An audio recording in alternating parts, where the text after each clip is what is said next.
Mais l'entreprise, elle doit gérer, bien sûr, c'est la base. Quand on fait des études en sciences de gestion, en management, on s'intéresse à la dimension économique et financière, mais une entreprise doit aussi apprendre à gérer des relations avec son environnement humain, social, écologique, politique. Et pas seulement économique. Et donc, paradoxalement, les programmes en management sont très tournés vers la gestion de l'entreprise, mais quand on est dirigeant, on sait qu'on doit aussi rencontrer des élus, rencontrer des représentants de toutes sortes de types d'intérêts, etc. Donc il y a aussi une vision plus globale, finalement, de positionnement stratégique de l'entreprise, pas seulement sur son couple produit-marché et fixer des prix, mais plus globalement par rapport au reste de la communauté. Qu'est-ce qu'on apporte, comment on se positionne, etc. Donc la responsabilité sociale, on peut dire qu'il y a une éthique de la responsabilité quand l'entreprise se préoccupe des conséquences de ses actions sur son environnement. Quand elle cherche à protéger son environnement, quand elle cherche à bien traiter ses salariés, etc. Ce concept de RSE a été très contesté, le reste en partie, notamment par un économiste qui s'appelle Friedman, Milton Friedman, vous voyez ici, qui de façon assez habile détruit, à l'époque c'était dans les années 1970, au début des années 1970, cherche à détruire en tout cas la montée du concept de responsabilité sociale, en disant d'abord, seuls les êtres humains sont responsables. Donc, responsabilité attribuée à une entreprise, c'est comme l'éthique d'entreprise, ça n'a pas forcément de sens. En tout cas, ça ne va pas de soi. Les dirigeants sont nommés par les actionnaires pour maximiser les profits. Point. Il n'y a pas d'autre objectif à atteindre. S'ils sont nommés, c'est parce qu'ils sont compétents sur le plan économique, c'est pas parce qu'ils sont compétents en termes de connaissance de la société, des valeurs, etc. Et le troisième argument, c'est le rôle des gouvernants démocratiquement élus de poursuivre ou de protéger le bien commun. Donc très clairement, ça veut dire l'entreprise, c'est pas un lieu où on doit prendre position sur des thématiques politiques globales, de société. Alors ça, c'est une vision, comme souvent les économistes libéraux, c'est une vision qui est extrêmement pertinente, mais on a l'impression qu'ils ne vivent pas dans le même monde que nous. Parce que, bien sûr, dans un monde parfait, le dirigeant s'occupe de son entreprise et c'est ses compétences économiques qui doivent l'emporter. Et puis c'est les politiciens qui gèrent, qui prennent des choix pour aménager notre environnement, qui choisissent de développer des politiques pour développer le bien commun, pour protéger le bien commun. Donc notamment, par exemple, prélever des taxes sur les entreprises pour qu'elles soient incitées à être plus écologiques ou des choses comme ça. Mais dans la vraie vie, on n'a pas ce partage. Regardez qui est élu démocratiquement aux États-Unis, c'est un ancien dirigeant d'entreprise. Donc, est-ce qu'il va protéger le bien commun du pays ou son bien commun ou peut-être de son électorat ou, bon, on peut en tout cas en douter. Et puis, les entreprises elles-mêmes ne se privent pas de faire du lobbying pour faire avancer leurs intérêts. Quand on commence à annoncer une nouvelle taxe qui va se porter sur les entreprises, ils vont organiser leur défense et peut-être à juste titre d'ailleurs repousser l'idée de les taxer encore plus. Et puis les dirigeants, on a beau être nommé effectivement pour assurer la performance de son entreprise et peut-être la performance financière avant tout, quand vous êtes convoqué par un Premier ministre parce que le taux de chômage a atteint des proportions alarmantes et qu'on vous sensibilise pour embaucher des personnes qui sont exclues du marché du travail depuis longtemps, vous êtes bien obligé de prendre pied sur cette dimension politique. Donc le dirigeant, lui aussi, à son tour, va se mouvoir en politique, ou en tout cas, il aura forcément un rôle à jouer dans l'instauration de relations positives avec sa communauté. Donc 3 arguments qui sont sensés, qui sont pertinents, qui fondent une conception de l'éthique qu'on va étudier tout à l'heure dans les entreprises, qui est minimaliste, voire l'idée d'égoïsme éthique. Ce serait peut-être un avatar de la théorie du ruissellement, c'est-à-dire qu'en étant égoïste, quand on est riche et on est égoïste, on maximise son portefeuille, son revenu, mais ces décisions vont permettre de répercuter, de créer des emplois pour sa communauté, etc. En réponse à cette critique, Carroll, de façon assez habile, a proposé une synthèse et a inclus la dimension économique dans la RSE. La RSE, c'est avant tout être responsable économiquement. Donc une entreprise qui se veut socialement responsable doit d'abord être rentable. Sinon, ça veut dire qu'elle coûte de l'argent à sa communauté.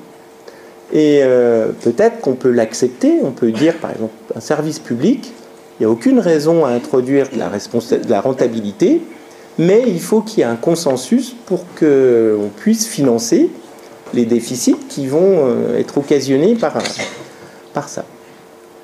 Donc avant tout, rentable. Les responsabilités des entreprises sont aussi d'ordre légal. Toute entreprise doit respecter la loi sur le territoire dans lequel elle opère. Et puis, ce qu'on appelle vraiment la responsabilité sociale, c'est des responsabilités d'ordre éthique, au sens où, qu'est-ce que la société attend des entreprises quand on dit qu'elles doivent être éthiques? Qu'est-ce qu'on attend d'elles? Par exemple, le travail des enfants, c'est pas légal, mais on sait qu'on peut, en passant par des fournisseurs, assez facilement se dédouaner de cette responsabilité et faire fabriquer des produits par des enfants ou par des détenus, des prisonniers politiques. Notre société, en tout cas en Europe, n'accepte pas ce type de comportement. C'est pas éthique de chercher, même si c'est pour la bonne cause économique, vous voyez, pour réduire les coûts. Peut-être aussi que, je ne sais pas, pour les ballons de football fabriqués au Pakistan ou au Bangladesh, les petits doigts des enfants font des merveilles parce que c'est des coutures très fines à opérer. C'est pas admis. Ça veut dire que les entreprises doivent être en phase avec ce que nous, on attend en termes de respect des droits de l'homme dans le monde. Et on ajoute une quatrième dimension des responsabilités discrétionnaires. C'est aux dirigeants de décider de ce qu'il souhaite donner comme bonus éthique à son entreprise. Il n'y a pas de message clair de la société, simplement quand on en entend parler, on trouve que c'est positif. Par exemple, un tremblement de terre survient en Turquie, Carrefour envoie de l'aide alimentaire et des moyens pour aider les populations. Il n'y a aucune obligation d'ordre éthique que toutes les entreprises aident ce pays, mais d'un point de vue discrétionnaire, quand vous savez que c'est un de vos marchés importants, vous pouvez dire c'est notre devoir d'aider ce pays, de déléguer de l'aide alimentaire, ou etc. Donc c'est se comporter comme un bon citoyen, une entreprise citoyenne. C'est un peu l'idée. Ces quatre dimensions sont intéressantes parce que quand on prend des exemples et quand on étudie des cas réels de scandales éthiques ou d'entreprises en lien avec des dilemmes à trancher, on va pouvoir assez facilement identifier les domaines de responsabilité. Et souvent, ce qui pose problème, c'est pas forcément l'économique. Vous remarquerez que souvent, c'est toujours parce que l'entreprise cherche à être rentable que ça produit des conséquences négatives sur son environnement. Et donc, la question, c'est de savoir si elle est capable d'agir autrement qu'en étant un simple outil de maximisation du profit pour ses propriétaires. Donc, le profit, c'est requis. La conformité légale, c'est requis également. La conformité éthique, c'est attendu par la société. La philanthropie, c'est souhaité, mais ce n'est pas obligatoire. C'est du bonus. Et donc les entreprises doivent finalement répondre à des attentes qui peuvent parfois être un peu contradictoires. On attend d'elles qu'elles respectent l'obligation de faire des profits, de respecter la loi, etc. Mais aussi qu'elles se comportent finalement d'une bonne manière dans notre société. À tel point que depuis une bonne vingtaine d'années, parfois un peu plus, on a vu fleurir des palmarès autour de l'éthique et de la responsabilité sociale. Le plus connu, c'est peut-être celui du magazine Fortune aux États-Unis, mais par exemple en ressources humaines, Great Place to Work a beaucoup de succès, y compris en France. tous les ans, vous avez le palmarès des employeurs dans lesquels il fait bon, enfin des entreprises dans lesquelles il fait bon vivre, des choses comme ça. Ça, c'est ce qu'on appelle un marché, le marché de la vertu. C'est la vertu qui amène à un intérêt économique. On se dit, pour une entreprise, il faut être le plus haut placé dans ses palmarès, ça nous amène de la réputation. Et donc, c'est devenu un actif concurrentiel intéressant.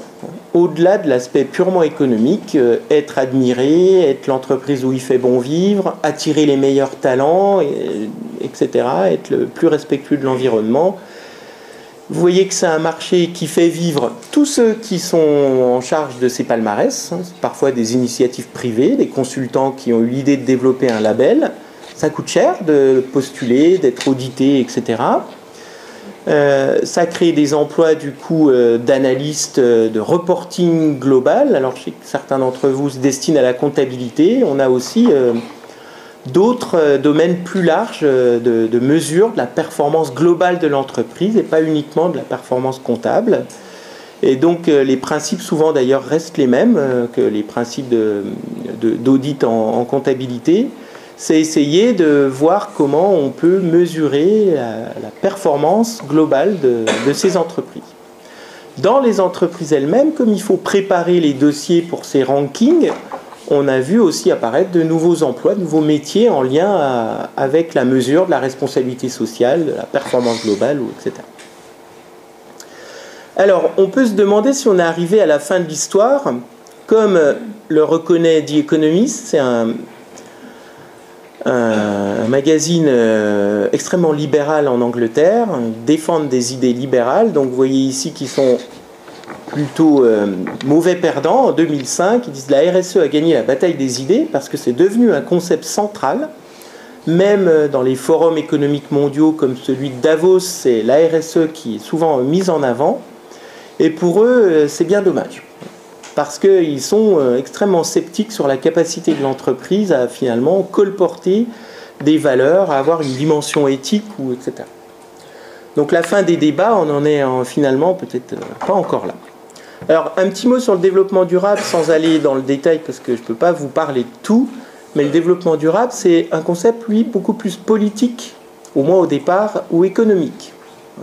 Global, c'est tourné vers les générations futures. Comment protéger, ou en tout cas faire en sorte que la planète soit le moins détruite possible par nos générations pour laisser à nos successeurs quelque chose qui soit vivable, un endroit qui soit vivable, soutenable, etc. Donc le développement durable, au départ, vous voyez, c'est plus des conférences, des sommets mondiaux, des choses comme ça. Et puis à un moment donné, je ne sais pas qui exactement au niveau de la Commission européenne ou dans l'Union européenne ou dans d'autres organismes, quelqu'un a eu l'idée de dire que finalement, le développement durable, c'est un concept ombrelle et que la responsabilité sociale des entreprises, c'est l'application des principes du développement durable dans le monde des entreprises. Bon. Ce n'est pas forcément faux, mais la responsabilité sociale des entreprises existait bien avant la notion de développement durable.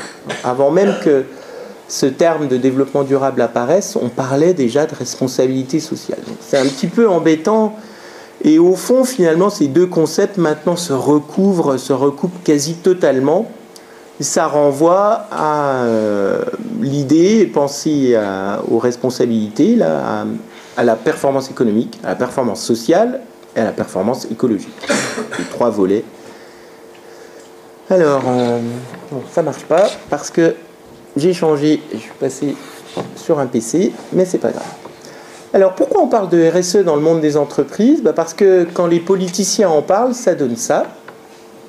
Un artiste a eu l'idée de représenter des politiciens discutant du réchauffement climatique et vous voyez que manifestement le niveau d'eau monte mais qu'on continue à palabrer. Donc comme il est urgent de trouver des solutions, il faut aussi trouver d'autres acteurs en charge de cette lutte contre le dérèglement climatique. Il y a les ONG, il y a les gouvernements qui font parfois ce qu'ils peuvent, mais on dit que le mieux est peut-être d'investir les acteurs et parfois les responsables de ce dérèglement, les entreprises, les grandes entreprises. Donc c'est aussi quelque chose qui est intéressant à noter, c'est l'idée que la responsabilité sociale, ce sont des initiatives volontaires. C'est pas forcément respecter une loi, une norme, etc. C'est de moi-même, je pense qu'il faut être socialement responsable parce qu'en tant que dirigeant d'entreprise, mon action a un impact sur l'environnement, etc.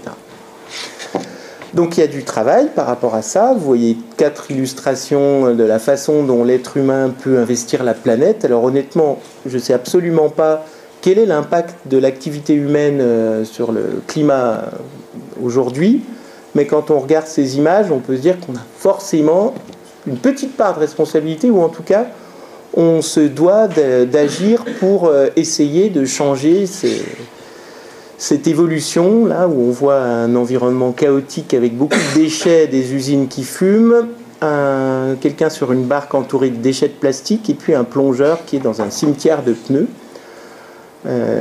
Et puis la dernière image, c'est un torrent qui montre une fonte anormale des glaces pendant la période estivale. Le problème des entreprises, c'est qu'elles peuvent être tentées à l'idée de, si on suppose qu'elles ont une nature peu amène à l'éthique, peu propice à l'éthique, elles peuvent être amenées à se déguiser, et donc, comme le loup dans cette illustration, à mettre une peau de mouton pour se rapprocher du troupeau et pouvoir attraper encore plus sûrement les proies innocentes qui vont tomber entre ses crocs. Et à l'inverse, on peut aussi retrouver cette image d'entreprises qui se dotent d'ailes angéliques, alors que leur vraie nature, derrière, est une nature diabolique. C'est souvent des éléments en tension entre la bonne façon d'agir et la mauvaise façon, et c'est vrai que la RSE a été pour beaucoup d'entreprises l'occasion de se doter d'une image de respectabilité, de mettre en avant tous les côtés positifs qu'elles peuvent faire apparaître, et puis en arrière-plan, on sait que l'entreprise, c'est la maximisation du profit, donc l'absence de toute considération autre que le retour sur investissement pour les actionnaires. Ce qui nous amène à traiter des finalités de l'entreprise et à rappeler le débat sur ce qu'est une entreprise.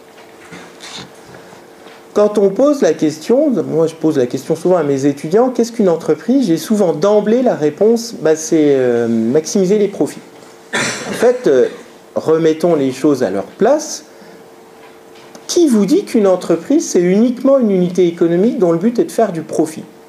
Avant tout, une entreprise doit apporter quelque chose à sa communauté.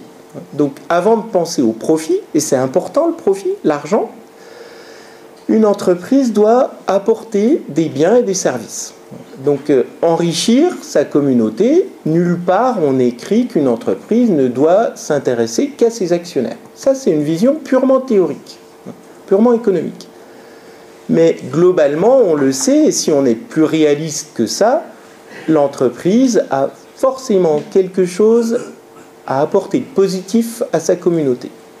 Et on pourrait même inverser les responsabilités et dire que c'est le devoir de l'entreprise d'apporter des bienfaits à sa communauté. Et on verra que deux conceptions s'opposent, mais donc rappelons quand même que l'entreprise n'est pas que un moyen pour ses propriétaires de s'enrichir. C'est pas récent, je ne veux pas être trop long, mais dans un ouvrage qui a fondé la notion de gouvernance d'entreprise, on m'appelle, mais c'est pas grave, l'entreprise est déjà dans les années 1930 vue non plus comme une unité économique, mais comme une institution.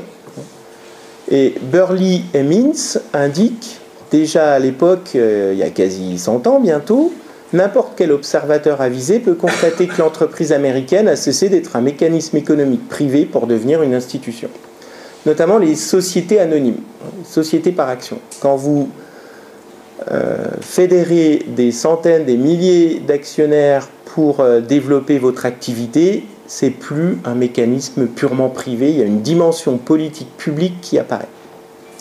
À tel point que, de façon assez pionnière, Burley et Mintz concluent leur ouvrage en disant « Le contrôle des grandes entreprises devrait conduire à une technocratie neutre équilibrant les intérêts des différents groupes de la communauté. » Donc une entreprise, à partir du moment, peut-être à partir d'une certaine taille, où elle a une certaine visibilité, c'est avant tout une machine à prendre des décisions qui visent à respecter les intérêts des uns et des autres. Donc une dimension politique forte. Et c'est aujourd'hui, dans notre système économique, le lieu essentiel de création de richesse. Mais pas uniquement pour les actionnaires, pour tout le monde. En France, ça a été réactivé très récemment par un projet de loi qui va être examiné en janvier au Sénat. Le projet de loi Pacte, alors il y a plusieurs volets, je ne connais pas très bien encore le contenu, c'est relativement nouveau. C'est le plan d'action pour la croissance et la transformation des entreprises. Mais un des objectifs, c'est d'introduire deux éléments qui intéressent notre débat. C'est de repréciser la raison d'être des entreprises. Et l'idée, c'est de marquer dans la loi qu'une entreprise peut aussi avoir un objectif social, et pas uniquement économique. Bon, il y a eu d'autres lois en France, comme la loi NRE en 2001, la loi Grenelle II en 2010, qui visent à forcer les entreprises à rendre des comptes sur le plan social et environnemental. On n'a pas resté cantonné uniquement sur la reddition des comptes sur le plan financier, économique et financier. Donc de ce point de vue, les Français sont un peu pionniers. On avait eu le bilan social aussi en gestion des ressources humaines dans les années 1980, fin des années 1970, et c'est un document aujourd'hui qui reste assez pionnier dans la manière de se rendre compte du social dans une entreprise. L'idée ici de dire que l'entreprise n'est pas seulement un nœud de contrat entre les dirigeants et ses actionnaires, c'est de renvoyer à l'entreprise en lien avec toutes ses parties prenantes. Encore une fois, si on prend un schéma relativement connu de Freeman, et non pas Friedman, les dirigeants sont donc en lien contractuel parfois, ou informel d'autres fois, avec tout un ensemble de parties prenantes, des apporteurs de ressources. Et parfois, vous voyez que ce sont ces parties prenantes qui apportent quelque chose à l'entreprise, qui contribuent au fonctionnement de l'entreprise. Parfois, ce sont des parties prenantes qui subissent des risques, quand par exemple il y a une pollution, etc. Et puis par rapport à ce schéma de départ, de plus en plus, on est aussi dans une nébuleuse de relations où on se rend compte que les clients, la communauté locale, les collaborateurs, etc., il y a aussi tout un ensemble de réseaux qui se développent pour faire émerger les attentes que l'on a vis-à-vis de ce qu'est une entreprise. Ça renvoie à un débat entre deux visions. La shareholder theory, la théorie actionnariale, qui dit, à l'image de Friedman, l'entreprise doit maximiser les profits pour ses actionnaires, vus comme les propriétaires, sans enfreindre la loi, le reste, c'est pas prioritaire. Et au final, cette vision conduit à penser que le bien commun va être maximisé à son tour par l'égoïsme éthique de ses propriétaires d'entreprise. L'approche partie prenante, stakeholder theory, la théorie des parties prenantes, dit que l'entreprise a un objectif social plus large, pas seulement les actionnaires, mais d'autres types d'intérêts. Elle montre que les entreprises doivent créer de la valeur pour la société, dans son ensemble, pour les parties prenantes. D'où de multiples obligations qui vont devoir être prises en compte vis-à-vis de toutes ces parties prenantes et pas que des seuls actionnaires. Donc toutes les parties prenantes doivent être prises en compte. Alors cette approche, elle a son intérêt, mais elle a aussi ses limites. J'en parlerai pas beaucoup. C'est bon, c'est pour la suite. Elle est intéressante parce qu'elle met en avant le fait qu'une entreprise ait finalement des intérêts extrêmement divers en jeu autour d'elle. Le problème, c'est qu'on ne sait pas bien comment hiérarchiser les intérêts des parties prenantes. Et vous voyez que les théories libérales sont utiles parce que pour elles, la hiérarchie, elle est claire. Il y a les actionnaires et tout le reste, c'est à leur minimum, hein, il faut les traiter de façon minimum. Les rémunérations, c'est celles qui s'établissent sur le marché du travail, etc. Mais quand on dit que ce n'est pas uniquement les actionnaires, mais d'autres, alors là, on est perdu. Comment on fait entre des salariés, des défenseurs de l'environnement, des gouvernements pour trancher? Donc c'est beaucoup plus, sans doute stimulant, mais beaucoup plus difficile. Mais elle a au moins un mérite, c'est qu'elle nous questionne sur la notion de propriété. Qu'est-ce qu'une entreprise? Est-ce qu'on a le droit de dire, quand on est actionnaire pendant quelques heures, qu'on est propriétaire de l'entreprise? Et de façon caricaturale, si vous prenez cette comparaison, un actionnaire peut se dire légitimement propriétaire d'une entreprise, même s'il garde son action quelques heures, quelques jours.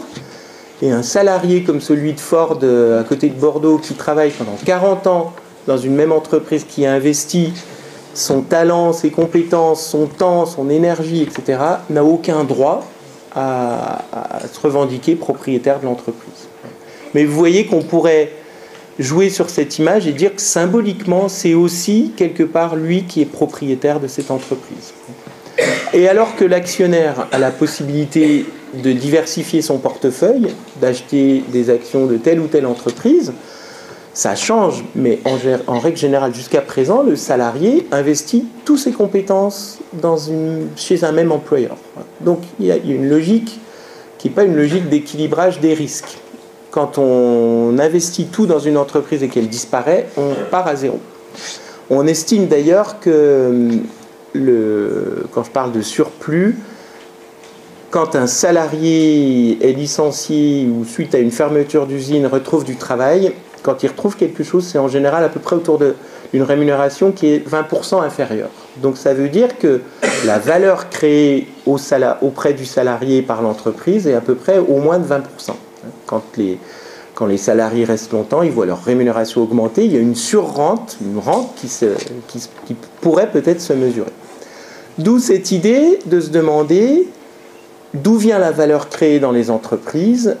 Est-ce que c'est uniquement les actionnaires? Bien sûr non. Donc comment on peut créer de la valeur et mieux comprendre les mécanismes de création de valeur, et surtout comment distribuer, à qui distribuer, reconnaître le rôle de chacun et mesurer le surplus capturé par chaque partie prenante et pas seulement par les actionnaires. Puisqu'à travers l'idée de dividende, on voit facilement, on a des outils imparfaits certes, mais qui existent de mesure de la valeur créée par les entreprises auprès des actionnaires. Il faudrait qu'on ait l'équivalent pour savoir qu'est-ce qu'on crée auprès des salariés, auprès des fournisseurs, des clients, etc.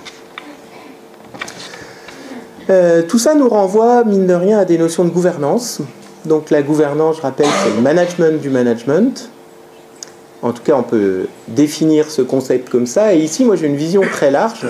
Ce n'est pas le conseil d'administration dans l'entreprise, la gouvernance d'une entreprise, c'est l'ensemble des mécanismes qui peuvent être parfois des mécanismes informels qui permettent de contrôler les dirigeants. Comment on contrôle les dirigeants? Et comment la communauté peut contrôler les dirigeants? Deux visions s'affrontent. Comme on a montré qu'il y avait la théorie actionnariale et partenariale, la théorie des parties prenantes, l'idée minimale de l'éthique actionnariale, c'est s'assurer que les actionnaires ont un juste retour sur investissement. Et ne nous y trompons pas, quand on investit dans une entreprise, on a aussi des droits. On a en droit d'attendre un retour sur investissement qui soit juste. Mais peut-être que ces dernières années, on a perdu cette notion de justesse, parce que quand vous avez un retour sur investissement qui est extrêmement important, peut-être que c'est beaucoup trop par rapport à ce qu'on mériterait d'obtenir. Les outils ici, en termes de gestion, c'est uniquement limiter l'enracinement des dirigeants, qu'on suspecte de vouloir détourner le pouvoir à leur profit, de protéger les petits actionnaires, c'est notamment très ancré dans l'éthique américaine, de défendre le petit, mais pas les petits salariés, vous remarquerez, le petit actionnaire, celui qui prend des risques. Et ça renvoie à l'idée d'égoïsme éthique, ce qui sert les intérêts des actionnaires, contribue à améliorer le bien commun. L'éthique partenariale, c'est l'idée que l'entreprise, c'est un instrument de création de valeur pour ses parties prenantes, on l'a déjà noté, y compris les actionnaires. Ce sont des intérêts coopératifs concurrents qu'il faut arriver à gérer. Et les outils de gestion vont être des outils de gestion des relations avec les parties prenantes. Des codes éthiques, des rapports, le dialogue avec les parties prenantes, des conventions d'accords, etc. Ces outils m'amènent à la dernière partie. Comment on gère l'éthique dans les entreprises? Alors, j'ai donné ici quelques exemples de pratiques. Donc, des codes éthiques, c'est souvent le plus connu. On va en parler un petit peu. Les déontologues, c'est les spécialistes de l'éthique dans les entreprises. C'est assez développé dans le secteur financier. Et les assurances, les banques ont des déontologues. Des formations. Ce matin, c'est un exemple, une illustration, même si on n'est pas dans le monde de l'entreprise. Le dialogue, l'audit, le rapport de RSE rendu obligatoire par la loi NRE de 2001. Et puis on parle aussi, non pas de comité d'administration des actionnaires, mais de comité de parties prenantes. On voit apparaître ces comités dans certaines entreprises. Les codes, comme c'est l'outil le plus utilisé, j'en dis quelques mots. Les codes éthiques, ce sont des engagements volontaires. Et vous voyez que un message clé derrière ces considérations, c'est beaucoup cette notion de volontarisme. Bien sûr, il y a un cadre légal, il y a des lois, etc. Mais autour de l'éthique et de la RSE, l'idée, c'est d'investir les acteurs de responsabilité et de questionnement. Et pas uniquement les faire se conformer à des lois ou à des règles.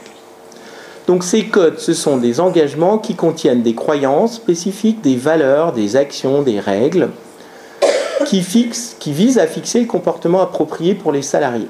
Donc souvent, c'est des grands principes affirmés par l'entreprise et parfois des lignes directrices, voire des situations spécifiques, comme par exemple les cadeaux. Si je reçois de la part d'un fournisseur un cadeau d'un montant supérieur à 20 €, estimé à 20 €, mon obligation est de le redonner au service communication, etc. Donc parfois, ça peut être extrêmement détaillé. En fait, quand on regarde le contenu de la formalisation de l'éthique dans les entreprises, il y a quatre dimensions.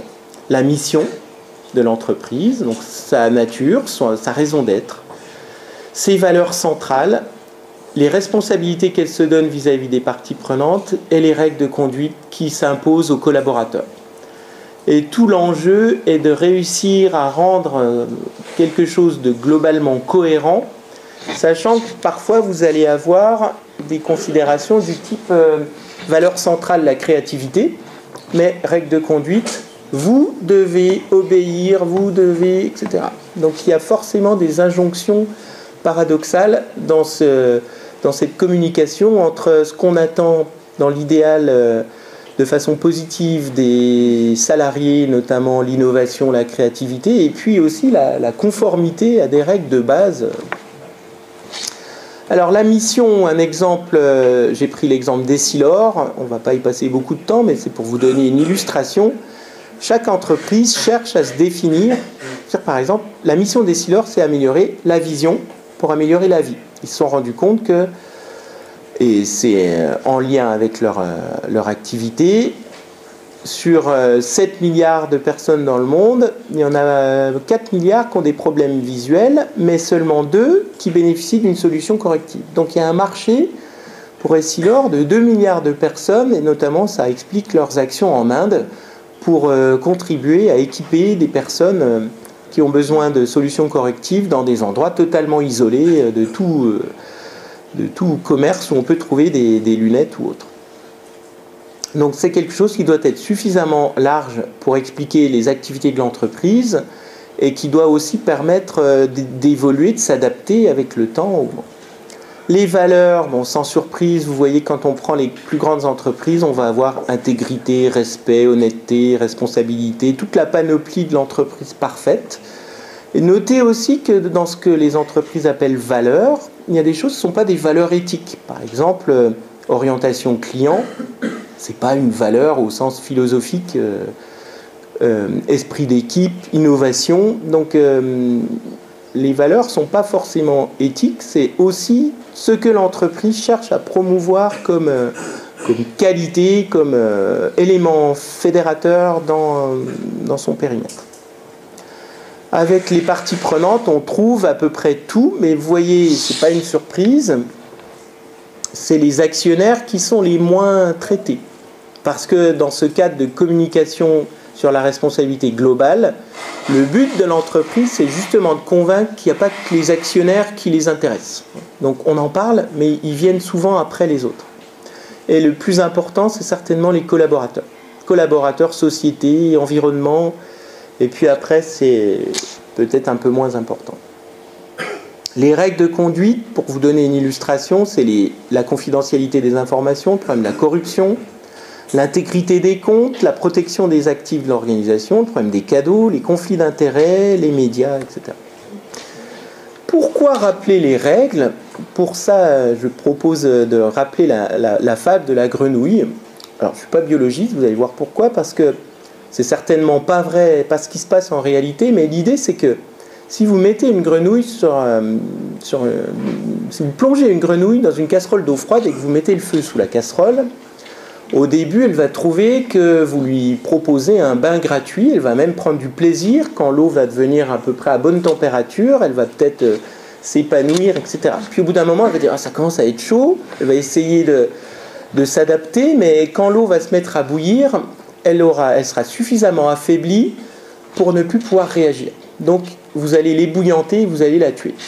Si par contre vous faites chauffer l'eau jusqu'à ébullition et que vous lancez la grenouille dans la casserole, elle va arriver dans la casserole, elle va sentir que c'est beaucoup trop chaud pour elle et elle va sauter et sortir de cet environnement hostile.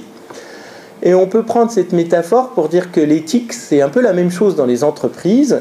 Parfois on se dit quand même rappeler des règles comme quoi il ne faut pas voler dans une entreprise des objets appartenant à l'entreprise, c'est pas utile, etc. Mais en fait, on se rend compte que quand on plonge les salariés dans un milieu où les règles éthiques ne sont pas respectées, ils s'arrogent, ils font des adaptations locales et qui sont parfois de plus en plus importantes. Par exemple, quand on ment sur ses notes de frais, on voit qu'on peut faire passer un repas en plus, quelques euros de plus. Peut-être qu'après, on va dire je vais augmenter la somme, puis après, je vais carrément m'inventer une mission. Et donc les salariés peuvent, si on ne rappelle pas régulièrement certaines règles qui amènent à adopter le bon comportement, comme c'était dit en préambule, les salariés risquent de se faire finalement contaminer, d'être face à une escalade de l'engagement dans l'absence de considération de règles de nature éthique. D'où l'intérêt pour les organisations de rappeler régulièrement par des notes, on trouve ça dans tout type d'organisation, pas seulement dans les entreprises, on rappelle par des notes que les usages, c'est de n'utiliser l'argent que pour telle raison légitime et en respectant des procédures, etc. Donc ça, c'est quelque chose qui vient aussi légitimer des documents qui sont, il faut bien le dire, souvent illisibles, qui comportent 30 ou 40 pages de directives qui sont forcément qui parlent très peu aux salariés et qui sont sans doute très peu utilisés. Mais ça a au moins un intérêt. Alors en conclusion, est-ce que les démarches éthiques des entreprises sont sincères? Honnêtement, j'ai un avis assez équilibré sur cette question. Parfois, vous avez des entreprises qui ont une éthique de façade et qui sont assez fortes. On les trouve dans les palmarès. Elles savent comment communiquer sur cet aspect de l'éthique et de la responsabilité sociale. Mais quand vous explorez leurs pratiques, il y a un décalage qui est prononcé. Donc on appelle ça l'éco-blanchiment, donc en anglais le greenwashing ou social washing. C'est faire apparaître l'entreprise respectable alors qu'au fond elle n'est pas mieux ou pire que les autres. Peut-être qu'elle peut être pire d'ailleurs que les autres. Donc bien sûr, ce thème de l'éthique amène ce type de considération, mais ne basculons pas dans le cynisme le plus total. C'est aussi, pour certaines entreprises, une volonté de se transformer, d'amender le capitalisme, d'humaniser la mondialisation, de réenchanter le monde, d'où la licorne. On a le droit de rêver à un monde meilleur avec des entreprises plus respectueuses de leur environnement. Et certaines, d'ailleurs, depuis plusieurs décennies, s'attachent à finalement essayer de se comporter du mieux possible, s'interdisent de licencier à la première difficulté ou de licencier pour des raisons stratégiques, respectent le mieux possible l'environnement, même si on sait qu'il est parfois difficile d'atteindre la perfection. L'entreprise parfaite de ce point de vue n'existe pas, mais se posent des vraies questions, comme par exemple l'entreprise Michelin, qui depuis pas mal de temps s'interroge sur faut-il ou non équiper le marché des 4x4 aux USA avec nos pneus, sachant que c'est des voitures qui polluent, qui utilisent plus de caoutchouc pour les pneus, parce qu'ils sont de plus grande dimension. Ils ont aussi cherché à savoir quel était l'impact sur l'environnement des rejets de particules de caoutchouc au bord des routes. Donc, même s'ils continuent à fonctionner, fabriquer des pneus, ça pollue, etc., il y a un vrai souci de se préoccuper du monde dans lequel on vit. Donc, à mon sens, c'est aussi tout l'intérêt du capitalisme de s'amender, de s'adapter. Et au final, vous voyez qu'on n'a pas forcément d'autres alternatives crédibles. Et l'idée de l'amender avec un peu plus d'humanisation, d'humanité, c'est peut-être pas du luxe. Alors j'ai prévu un petit quiz avec vos téléphones, mais pour ça, il faut que j'ai une connexion. Alors je ne sais pas si ça va marcher. Je vais essayer. Il faut que je me connecte. C'est ça ? Mais non, mais ce que je veux dire, c'est qu'il y a des... Ah non, je vais ouvrir une autre page.